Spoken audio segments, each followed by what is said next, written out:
త్రికోణేశ్వరీం. త్రికోణములకు ఈశ్వరి. ఎందుకంటే శ్రీచక్రంలో ప్రధానంగా బిందు అమ్మవారి యొక్క రూపం కదా, ఏకస్వరూపం కూడా ఉంటుంది. ఆ బిందు ఎందులో ఉంది? త్రికోణం. ఒకే త్రికోణం. ఆ త్రికోణం తర్వాత 8, 10 అన్నీ వస్తాయి. కానీ బిందువు తర్వాత వచ్చేది మొదలు త్రికోణమే. కానీ బిందు రూపణి లలిత ఎక్కడుంది? త్రికోణ మధ్యలో ఉంది. అంటే త్రికోణమునకు ఈశ్వరి. త్రికోణమునకు ఈశ్వరి అనొచ్చు, త్రికోణములకు ఈశ్వరి అనొచ్చు.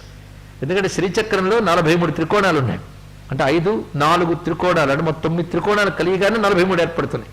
ఈ 43 త్రికోణములుగా ఉన్న నాయకురాలు కనుక ఆవిడ త్రికోణేశ్వరి అంటే ఈ అర్థం కూడా మొదలేం చెప్పుకున్నాం.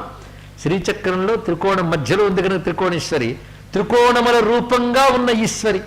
ఎందుకంటే త్రికోణ రూపిణి శక్తి బిందు రూపో మహేశ్వర అన్నాడు అగస్త్య మహర్షితో హయగ్రీవ స్వామి వారు. ఆ త్రిశతి చివరికి వస్తుంది ఇక్కడ. కనుక బిందు రూపో మహేశ్వర త్రికోణ రూపిణి శక్తి. కనుక అమ్మవారు త్రికోణ రూపంలో ఉంటారు కనుక త్రికోణేశ్వరి అనే మాట చెప్పారు. గోప్త్రీం గర్వ నిగర్వితాం గగనగాం గంగాం గణేశ ప్రియాం. గకారములండి. ఇలాంటి వాటిలో శ్రవణానికి హాయిగా ఉండడమే కాకుండా ఇన్ని మార్లు గకారం రావడం వల్ల గకార బాహుళ్యం వచ్చింది. గకారం గొప్పతనాన్ని ఇస్తుంది. గరిమ అంటే గొప్పతనాన్ని ఇస్తుందట. అది గొప్ప స్థితిని పొందాలన్నా, గొప్పగా నాయకత్వంతో నియమించాలన్నా గవర్నం ఉండాలండి. అదే గవర్నం. గవర్నం అంటే నాయకత్వమే, ప్రభుత్వమే. ఏ భాషలో నేనప్పటికీ కూడా ఆ గవర్నం చాలా విశేషమైన అంశం. అందుకే గోప్త్రీం గర్వ నిగర్వితాం గగనగాం గంగాం గణేశ ప్రియాం అన్నారు ఇక్కడ.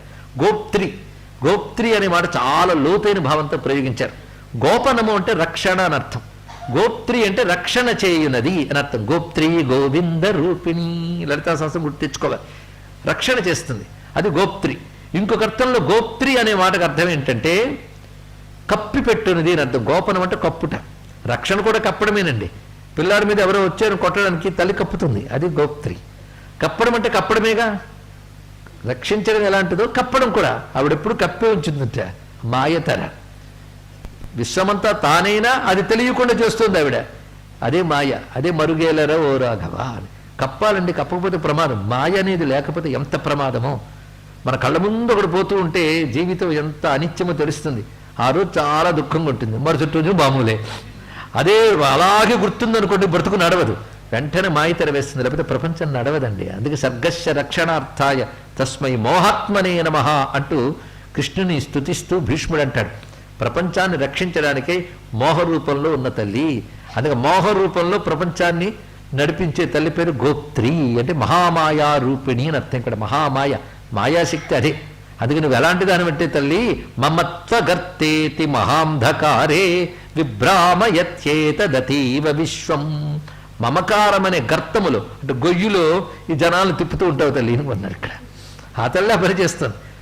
ఆవిడ మోక్షం ఇవ్వదలుచుకుంటే దాని నుంచి బయటపెడుతుంది, బంధం ఇవ్వదలుచుకుంటే దానిలో పెడుతుంది. ఈ తలచుకోవడం వాడి కర్మలను అనుసరించేస్తుంది. ఇష్టం